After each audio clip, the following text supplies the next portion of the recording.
aí, criaturas e criaturas, eu sou o Diego Navarro. E eu sou o Fezes. E nós somos do Despirocados Futebol Clube. E sobre o que vamos falar hoje, senhor Fezes? Brasileirão, acabou-se tudo.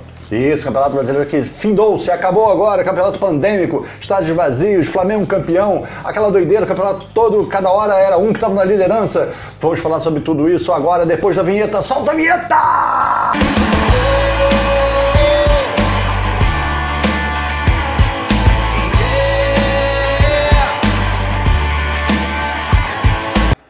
É isso aí, galera, e antes de qualquer coisa, clica aí onde está dizendo para melhorar a sua vida sexual aí no link da descrição. E cara, é fantástico. Se você quer aumentar o tamanho do seu martelo, deixar ele mais poderoso, mais potente, cara, é uma parada incrível, incrível, incrível, incrível. Então, e é tão incrível, é tão certo falar, pô, mano, aumentar tamanho e ter essa disposição, ereção absurda, não sei o que, isso aí é tudo papinho para vender. Então faz o seguinte, compra, se não gostar, daqui a 90 dias, você pede o reembolso, pede para devolver, diz que não funcionou.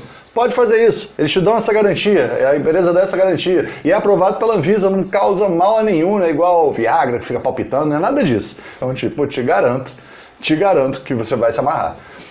Não esquece de se inscrever, você que não está inscrito, curte e vamos tocar esse barco aí do Campeonato Brasileiro, esse Campeonato Brasileirão muito maluco, né, que teve a pandemia, então estádios vazios, vários jogos que tiveram que parar, que não acontecer. Flamengo e Palmeiras mesmo, foi a luta do Flamengo para adiar a partida, que ele ia jogar cheio de juniores, porque não tinha número mínimo, né, para jogar a partida. Acabou que ele jogou assim mesmo e conseguiu um empate, né? Então foi um campeonato assim muito esquisito, muito diferente, né? Como tudo foi diferente nesse último ano de 2020. O que foi normal no ano de 2020? 2000 e vírus. Pô, cara, total, ano de doideira total. Então o que aconteceu? No final, depois de tantas idas e vindas, até o Vasco chegou a ser líder, o Vasco rebaixado, foi líder desse Campeonato Brasileiro também, muita gente foi líder desse Campeonato Brasileiro. O Flamengo, que parecia que não queria ser campeão, que toda hora que ele tinha chance de ser líder ele não ia, ele não vencia a partida para não assumir a liderança, que só foi assumir a liderança na penúltima rodada, acabou sendo campeão. Então foi assim, o campeonato que esteve a maior parte do tempo numa uma grande incógnita, quem poderia ser campeão, ninguém conseguia cravar isso, e no final deu a lógica, deu o Flamengo, que era o time desde o início ultra favorito a ser campeão. Um campeonato que foi muito equilibrado, muito porque o Flamengo, que tem uma equipe absurdamente superior a todos os outros 19, um elenco, não uma equipe, né? O elenco muito superior. Parecia que estava jogando no modo easy do videogame, né? Parecia que era no modo easy. E foi campeão no modo easy, porque assim, parecia que ele não queria ser campeão em momento nenhum. Jogou muito abaixo do que ele poderia jogar, pela qualidade do elenco que tem. E como o nível técnico do resto do campeonato era muito baixo, quer dizer, o resto das equipes, me perdoe, mas estava nível muito baixo, o campeonato ficou numa gangorra de sobe, desce. O próprio Inter, se você ver, o Inter não tinha esse time todo, né? O Inter foi feito um trabalho muito bom, mas não tinha esse time todo, se você olhar no papel, para ser campeão brasileiro. E assim como quase ninguém. Na verdade, quem tem é o Flamengo, é a verdade, né? O Palmeiras e tal. Palmeiras, o Atlético Mineiro e o Flamengo. Acho que eram os times ali que tem elenco, né, que pode ser campeão, mas o Flamengo disparado na frente desses. Então parecia que o Flamengo jogou no modo easy, jogou ali, modo mais fácil ali, perdendo muitas partidas, não jogando bem inúmeros jogos, e foi suficiente para ser campeão brasileiro de 2020. A diferença técnica do time do Flamengo é tão grande em relação aos outros times, que nem mesmo o Domi e nem mesmo o Rogério foram capazes de atrapalhar, impedir o Flamengo de ser campeão. Porque o Domi não fez um bom trabalho no Flamengo e, cara, eu vou te falar, o Rogério também não fez, cara, não fez. A grande virtude do Rogério foi ter encontrado esse Diego volante, ter melhorado ainda mais a qualidade desse meio campo, tirando o Arão, botando ele pra zaga, mas colocando o Diego como volante. E, aparentemente, eu achei que ia perder totalmente a consistência defensiva, que o Flamengo ia começar a virar água aquele meio campo, mas não virou. Até porque o Diego se superou de raça, de vontade, mesmo já sendo um veterano, lutou muito, jogou muito bem o Diego, taticamente, principalmente nesse finalzinho de campeonato, e fez uma diferença muito grande. Até porque o Everton Ribeiro, desde que voltou da seleção, não tá jogando aquela coisa toda mais, né? Deu uma caidinha. Não tá aquela coisa toda, não sei porquê, um momento que ele não tá vivendo, que não tá tão bem. Eu sou um fãzaço do Everton Ribeiro, mas ele não jogou tão bem assim, no segundo turno brasileiro não jogou tão bem. E o Diego veio para ajudar e para fazer o Gerson crescer também, e o Flamengo melhorou com isso. Ele também mudou um pouquinho o posicionamento do Felipe Luiz, fazendo ele ser um pouco mais participativo do que ele já era, do que só um simples lateral. Isso tudo valeu o mérito, mas fica muito claro que o Rogério ainda é um técnico ainda em estágio embrionário. Nesse jogo mesmo contra o São Paulo, o 3-5-2 que foi montado acabou com o Flamengo. Povoou aquele meio campo, o Flamengo não sabia mais fazer mais nada. E o Rogério, você via que ele não tinha saída. Ele só vai lá, tira o Gabigol, bota o Pedro. Ele não sabia o que fazer, ele não sabia como mudar para mexer aquilo ali, o time entrou completamente no jogo do São Paulo, chegou no final, parecia que o São Paulo ia fazer outro. E aliás, o São Paulo, vou te falar, hein, se o Campeonato Brasileiro fosse só São Paulo e Flamengo, o São Paulo era campeão fácil. Tá freguês demais o Flamengo. Muita freguesia do Flamengo, cara, pro São Paulo. Meu Deus. E o do Rogério Ceni também, né? O Rogério Ceni não ganha uma do São Paulo. Foi eliminado da Copa do Brasil pelo Fortaleza, né? Fortaleza foi eliminado pelo São Paulo, e o Flamengo também na Copa do Brasil pro São Paulo não ganhou uma do São Paulo. É sinistro, cara. Rogério Semen. Então, assim, o Rogério ainda tem muito que aprender e os flamenguistas vão perceber isso ao longo do ano, entendeu? Mas é claro que o elenco do Flamengo facilita demais a vida de qualquer técnico. Porque, pra mim, sinceramente, os dois melhores centroavantes do Brasil estão ali, Gabigol e Pedro. O melhor atacante pelo lado direito do Brasil é o Bruno Henrique. O melhor meia é o Everton Ribeiro. E o melhor segundo volante é o Gerson. E só o Tite que não concorda comigo. Mas acho que todos esses jogadores tinham que ser titulares da seleção brasileira. Pra mim, todos eles. Quer dizer, fica difícil o Pedro com o Gabigol e tudo, mas essa briga Pedro e Gabigol tinha que estar lá, na seleção brasileira. Firmino não tem a menor chance, é terceiro centroavante para esses dois, na minha modesta opinião. Então acho que o Flamengo tem um time, um elenco que tem um potencial absurdo, que explorou todo esse potencial em 2019 e ainda não explorou e não conseguiu explorar todo esse potencial em 2020, mas é muita qualidade que tem ali no Flamengo, realmente existe muita qualidade. E o Inter, que começou com um trabalho maravilhoso do Cudê e que jogou uma água fria em todos nós brasileiros, quando nós pensamos assim, ele estava líder do Campeonato Brasileiro, fazendo um ótimo trabalho com um time limitado, que era o Internacional, e aí de repente ele recebe uma proposta do Celta de Vigo da Espanha e o time que briga ali sempre para não cair, o time do meio da tabela para baixo do Campeonato Espanhol, e ele aceita largar o gigante Internacional para ir pro Celta de Vigo pro cara da Espanha. Para mim, isso assim, acabou com a autoestima de qualquer um no futebol brasileiro. Né? Até nosso campeonato, pô, o nego não liga, nada. Cara. Realmente deixou a gente com tristeza, cara. Eles não ligam pra gente. O Cudê abandonou o Inter, chegou o Abel Braga. O cara que tem uma enorme identificação com o Inter. E o Inter começou a decair. E depois parecia que o campeonato já tinha ido para o Inter, quando de repente o Abel consegue fazer um encaixe ali e o Inter volta a subir, volta a melhorar, volta a evoluir. E no finalzinho parece que conseguiu uma sequência enorme de vitórias e no finalzinho parece que perdeu um pouquinho o fôlego. O ápice do time foi um pouquinho antes do final do campeonato. E realmente, contra o Corinthians, o Inter teve tudo, com nervosismo, atrapalhou também, mas foram eram detalhezinhos de impedimento, bobinho, coisa mínima que fez o Inter não conseguir, mas também o Inter não jogou essa bola toda contra o Corinthians, foi uma partida muito mais ou menos do esquisito Corinthians, né? Time que goleia, toma goleada, time do Campeonato Brasileiro, o Corinthians foi um time completamente irregular, um time muito mediano que o Mancini conseguiu jogar minimamente para ficar ali no meio da tabela. Foi o máximo que conseguiu. Se o Guerreiro não tivesse machucado, o Inter era campeão. Pô, é mesmo, né, cara? Que falta fez o Guerreiro, né? Não tinha nem pensado nisso, cara. O Guerreiro saiu do campeonato nas primeiras rodadas, foi no jogo contra o Fluminense. Se contundiu, não voltou mais pro campeonato e é disparado o melhor jogador do Inter, né?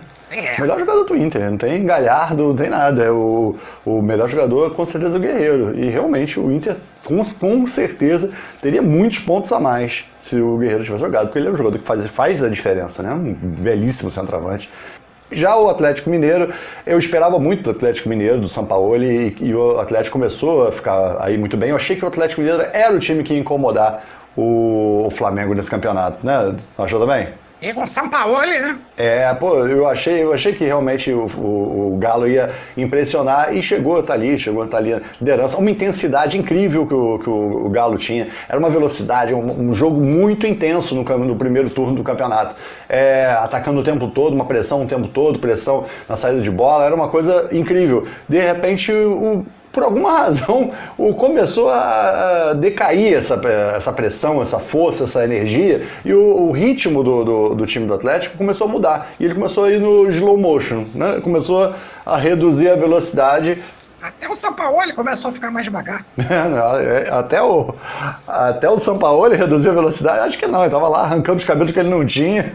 Galo, destaque pro Keno, que jogou muita bola nesse Campeonato Brasileiro. Chegou um momento ali que ele estava embalado, estava fazendo gol todos os jogos e de repente ele deu uma diminuída no ritmo junto com todo o Atlético Mineiro, mas ele fez um grande Campeonato Brasileiro. Já o São Paulo, a história do São Paulo nesse brasileiro parece uma novela, né, cara? Porque o Diniz é maluco, com aquele técnico esquisitíssimo que é o Fernando Diniz, cara que é bitolado em um único esquema. Muita gente da imprensa adora ele, todo mundo gosta de falar bem do Diniz. Eu, sinceramente, eu não concordo com a forma do Diniz de pensar. Ele quer que o time que ele pegue jogue no tic-tac, não importando como se tem características para isso ou não. Quando ele estava no Fluminense, ele fazia o Digão, que era um cara totalmente duro, pesado, péssimo no toque de bola, sair com a bola dominada. E todo time que o Diniz dirige sempre é a mesma coisa. Sempre é um time que toma 30 gols por temporada com saída de bola. Que ele dá esporro nos jogadores. O goleiro pode estar num sufoco desgraçado. Se ele der um chutão pra cima pra se livrar da bola, ele dá esporro. Então ele tem que sair tocando, mesmo que tome gol. Que psicose é essa, cara? Que problema é que ele tem, cara? E ele só sabe jogar naquele esquema, não importa o que aconteça. Se ele tiver vários jogadores velozes, ele perde a velocidade desses jogadores, porque é necessário ficar tocando, quando muitas vezes a arma de certos jogadores só vai funcionar se você der uma esticada na bola para aproveitar a velocidade dele. E eu não sei o que acontece. Fora isso, ele também o São Paulo no começo do campeonato, ninguém achava muita coisa, ninguém esperava muito. De repente, São Paulo arrebenta, vai para a semifinal da Copa do Brasil e fica cheio de jogos atrasados. E quando as pessoas resolvem fazer a soma dos jogos atrasados dele, se ele ganhasse aquelas partidas, que aconteceria, veem que ele seria líder do campeonato. Então todo mundo começa a falar, nossa, se São Paulo vencer todas essas partidas, ele conseguir bons resultados, ele vira líder. Acabou que ele realmente virou líder. Quando ele virou líder, todo mundo falou, tá vendo? Falavam mal do Fernando Diniz, como o Fernando Diniz é justiçado. Foi ele chegar da liderança que ele parou de ganhar tudo, ele não ganhava mais nada da Copa do Brasil, foi eliminado e não tinha mais Flamengo para ele enfrentar, não tinha mais Rogério Ceni para ele enfrentar e despencou no Campeonato Brasileiro. Eu achei até que ia perder a vaga do G4 entrou numa crise de nervos o time do São Paulo, parecia que todo mundo muito nervoso em campo, e o Diniz começou a esculhambar os jogadores do São Paulo. Tu lembra aquela do Tietê, cara? Tietê